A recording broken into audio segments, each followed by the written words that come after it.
moment we begin to fear the opinions of others and hesitate to tell the truth that is in us, and from motives of policy are silent when we should speak, the divine floods of light and life no longer flow into our souls.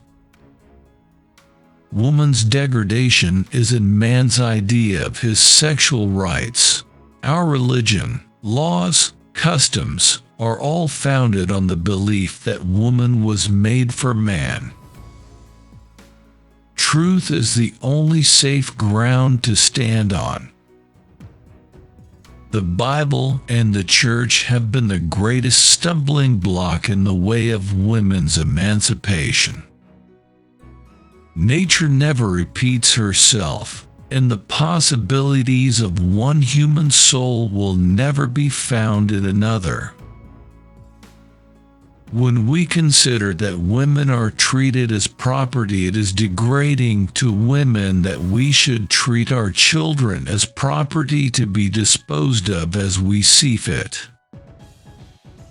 I would have girls regard themselves not as adjectives, but as nouns.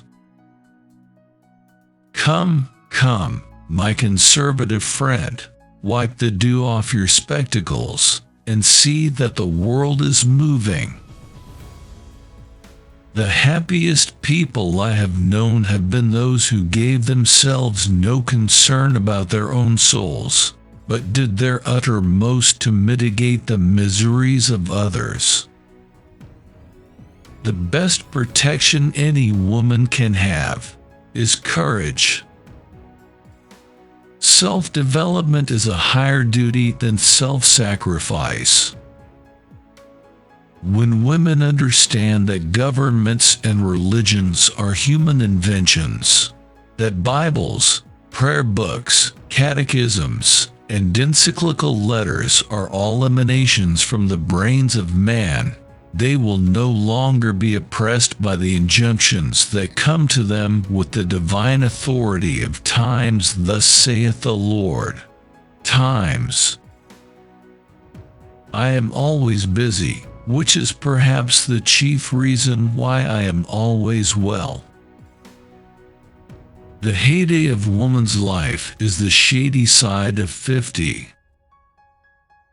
There is a solitude which each and every one of us has always carried with him, more inaccessible than the ice-cold mountains, more profound than the midnight sea, the solitude of self, our inner being, which we call ourself, no wine or touch of man or angel has ever pierced.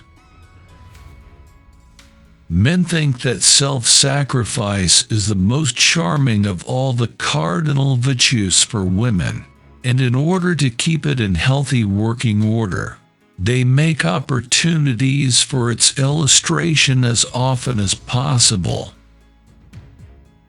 That only a few, under any circumstances, protest against the injustice of long-established laws and customs does not disprove the fact of the oppressions, while the satisfaction of the many, if real, only proves their apathy and deeper degradation. You're dangerous, he says. Why? Because you make me believe in the impossible.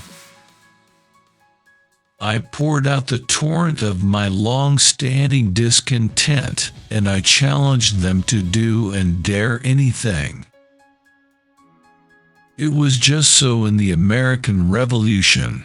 In 1776, the first delicacy the men threw overboard in Boston Harbor was the tea, woman's favorite beverage. The tobacco and whiskey, though heavily taxed, they clung to with the tenacity of the devilfish.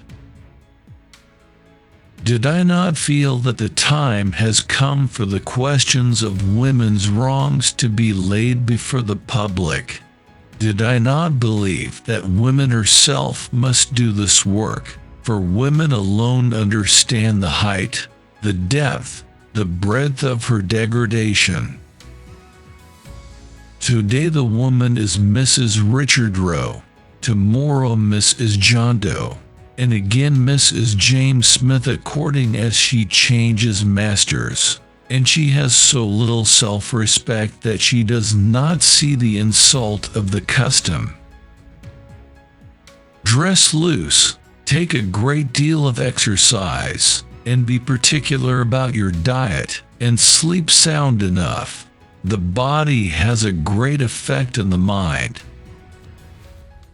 Put it down in capital letters.